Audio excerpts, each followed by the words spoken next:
নমস্কার বন্ধুরা, আমার আরও একটি নতুন ভিডিও দেখার জন্য আমার চ্যানেলে আপনাদের সবাইকে অনেক অনেক স্বাগত এবং অনেক অনেক ভালোবাসা। বন্ধুরা, আপনারা সবাই কেমন আছেন? আশা করি যে যেখানে আছেন খুব ভালো আছেন, আমিও খুব ভালো আছি। তো বন্ধুরা, এতক্ষণ অবধি ভিডিওটা যারা চলে এসেছেন দেখে, তাদের কাছে অনুরোধ করব লাইকটা না দিয়ে থাকলে ভিডিওতে অবশ্যই একটি লাইক দিয়ে, না টেনে পুরো ভিডিওটা দেখে সুন্দর একটা কমেন্ট করে আমাকে আরও উৎসাহিত করবেন ভিডিও করার জন্য।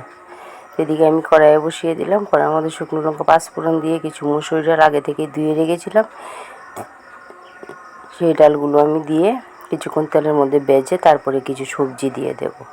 তো অনেক ভিডিও আছে, অনেক রেসিপি আছে বন্ধুরা, মিউজিক দিয়েও মানে রেসিপিটা ছাড়া যায়। অনেক ভিডিও আছে যেটার মধ্যে বয়সটা দিতেই লাগে। তো এখানে আমি এই সবজিগুলির মধ্যে শুধু কচুরমুখী আর আলুটাই কিনা, আর সবগুলি আমার বাড়ির সবজি।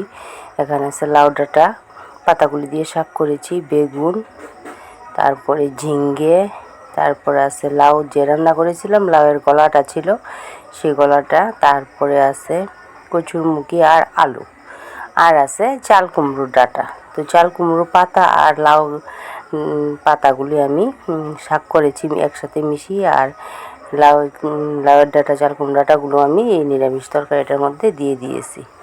তো সব সবজিগুলি দিয়ে আমি দিয়ে দেবো এক বাটি জল। আর আমি এখন নাড়ব না, নাড়লে ডালটা উপরে উঠে যাবে, ডালটা সিদ্ধ হবে না। এভাবে সবজি দিয়ে ডালটা ডেকে ডেকে কিন্তু আমি ডালটা সিদ্ধ করে নিয়েছি। তো এখন আমি কিছুক্ষণ পরে এসে এখন আমি নেড়ে চেড়ে দিয়ে দেবো। আর ডালটা এখানে পুরোপুরি সিদ্ধ না করলেও হবে। তো এই রেসিপির মধ্যে আমি আজকে এই রেসিপিটি আপনাদের সাথে শেয়ার করছি, আর কি কি রান্না করেছি ভিডিওতে, আর কি কি আছে দেখার মতো। মানে আমি যতটুকু আমি ক্যামেরা বন্ধ করেছি, বন্দি করেছি, সেটাই আমি আপনাদের সাথে শেয়ার করছি। দিয়ে দিলাম স্বাদ মতো লবণ, দিয়ে দিলাম কাঁচা লঙ্কা বাটা, দিয়ে দেব আদা বাটা, দিয়ে এখন ভালো করে নেড়ে চেড়ে মিশিয়ে দেব। তো বাড়ির টাটকা টাটকা সবজি দিয়ে কিন্তু নিরামিষ যেভাবেই রান্না করেন, আপনি ঘেটে গুটিও রান্না করে রেখে দেন না কেন, খেতে কিন্তু অসম্ভব মজার হয় বন্ধুরা। তরকারিটা খেতে খুব সুস্বাদু হয়েছিল। তারপরে দিয়ে দিলাম পরিমাণ মতো হলুদের গুঁড়ো, পরিমাণ মতো জিরের গুঁড়ো, আমি ধনিয়ার গুঁড়োটা ব্যবহার করলাম না। দিয়ে তারপর দিয়ে দেবো এই রেসিপিটার মধ্যে কিছু সিদ্ধ করে রাখা সিমের বিচি। আমি সিমের বিচিগুলি আপনার সাথে শেয়ার করিনি, আমি আগে থেকে সিদ্ধ করে রেখেছিলাম। এই নিরামিষ যে কোনো রেসিপির মধ্যে ছেঁচড়া হোক, অনেকে ছেঁচড়া বলে, আমরা নিরামিষ গেট বা লাবড়া এইসব জিনিসকে বা মাছের মাথা দিয়ে কিছু করলে ছেঁচড়া বলি না। তো এই সবজির রেসিপির মধ্যে যদি আপনার মাছের মাথা বা নিরামিষ লাবড়া গেট এইসবের মধ্যে এইরকম সিমের বিচি দিয়ে রান্না করলে খেতে কিন্তু খুব ভালো লাগে। তো আমি সিমের বিচিগুলি দিয়ে আবারও কিছুক্ষণ সুন্দর করে নেড়ে চেড়ে আবার কিছুক্ষণ ডেকে দিয়ে দিয়েছিলাম। তো ঢাকনাটা আমি খুলে নিয়েছিলাম অফ ক্যামেরায়। এখন আমার রেসিপি প্রায় হওয়ার পথে। সুন্দর করে খুন্তির সাহায্যেই চেপে চেপে আমি সবজিগুলি কিছু থেতলে মানে ভেঙে নেব। তারপর আমার তৈরি হয়ে যাবে সুস্বাদু নিরামিষ ঘেট বা লাবড়া। তো এই আমার কাছে আছে না বন্ধুরা, মসুর ডাল, পেঁয়াজ, সম্বার বা যে কোনো জিনিস দিয়ে সম্বার বা ফোড়ন দিয়ে এই নিরামিষ তরকারিটা দিয়ে ডাল দিয়ে খেতে আমার কাছে খুব ভালো লাগে। আমার রেসিপি তৈরি হয়ে গেছে, আমি ডেকে রেখে দিলাম। আর ওই পাশের চুলায় ছিল শাকটা বলেছিলাম আপনাদের, লাউ পাতা আর চাল কুমড়ো পাতাগুলো আমি রেখে একটু শাক বানিয়ে নিলাম। তার মধ্যেও কিন্তু আমি এক মুঠো সিমের বিচি দিয়েছি। তো এরকম শাকের মধ্যেও সিমের বিচি দিলে খেতে ভালো লাগে, আপনারা না করে খেলে বুঝবেন না। তো আমার শাকটা হয়ে গেল। এদিকে আমি ডালটা ফোড়ন দিয়ে দিলাম। ডাল আমি প্রেসার কুকারে সিদ্ধ করে গরম জল মিশিয়ে রেখে দিয়েছিলাম, জিরে দিয়ে ফোড়ন দিয়ে দিলাম। আমার ডালও তৈরি হয়ে গেল। তা আমি ডালটা নামিয়ে আবার বসিয়ে দেব পাতের হাঁড়ি।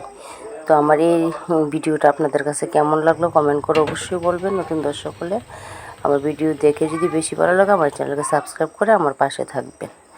তো আমাদের মতো অনেক গৃহিণী আছেন বন্ধুরা, যেটা মানে ভাত টিপে ধরে টিপে দেখতে হয় না যে ভাতটা হয়েছে কি না, চোখে দেখলেই বোঝা যায়।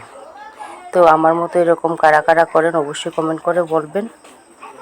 মানে আমার কথার মানেটা হলো, কারা কারা আমার মতো ভাত দেখলেই বুঝে নিতে পারেন যে ভাতটা হয়ে গেছে।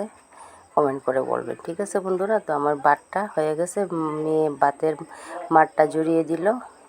তারপরে ভাতটা মাড় জড়ানোর পরে একটু চুলায় গ্যাসের আঁচটা কমিয়ে একটু বসিয়ে নিলে কিন্তু নিচে দেয়া